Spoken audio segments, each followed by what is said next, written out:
Praise the Lord. കർത്താവിന്റെ അതിവിശുദ്ധ നാമം വാഴ്ത്തപ്പെടുമാറാകട്ടെ. May the name of the Lord be exalted. ഒരു അനുഗ്രഹിക്കപ്പെട്ട ഒരു പുതിയ മാസത്തിലേക്ക് നമ്മൾ പ്രവേശിച്ചിരിക്കുകയാണ്. We have entered a blessed new month. അപ്പോസ്തലപ്രവൃത്തികളുടെ പുസ്തകം 3-ാം അധ്യായം 7-ാമത്തെ വാക്യത്തിൽ വചനം പറയുന്നു, In the book of Acts chapter 3 verse 7 says, അവൻ പത്രോസ് കൈ പിടിച്ച ഉടനെ ചാടിയും തുള്ളിയും കൊണ്ട് ദൈവത്തെ മഹത്വപ്പെടുത്തി. The moment Peter held him, he started leaping and praising God. വചനം പറയുന്നു, ക്ഷണത്തിൽ അത്ഭുതം നടന്നു. The word of God says that in moments a miracle happens. Sudden miracles are going to happen. പെട്ടെന്ന് ചില അത്ഭുതങ്ങൾ സംഭവിക്കാനായി പോകുന്നു. Miracles are going to happen suddenly. നിങ്ങൾ ചിന്തിക്കാത്ത നേരത്ത് ക്ഷണനേരത്തിൽ നിങ്ങളെ അതിശയിപ്പിക്കുന്ന ദൈവപ്രവൃത്തി ഈ മാസത്തിൽ ഉണ്ടാകും. Before you even think, God is going to do miracles.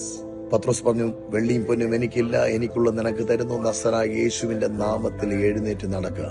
Peter said, I do not have gold or silver, but I have the name of Jesus of Nazareth to give you. അതിന്റെ അർത്ഥം, That means, ആമേൻ, യേശുവിന്റെ നാമത്തിൽ ചില ക്ഷണത്തിൽ അത്ഭുതങ്ങൾ സംഭവിക്കാൻ പോവുകയാണ്. in the name of Jesus, you will receive sudden miracles. നിങ്ങൾ പ്രതീക്ഷിക്കാത്ത ചില കാര്യങ്ങൾ സഡൻലി യേശുവിന്റെ നാമത്തിൽ സംഭവിക്കാനായി പോകുന്നു. What you are even not expecting, such sudden miracles are going to happen in Jesus' name. God bless you. God bless you.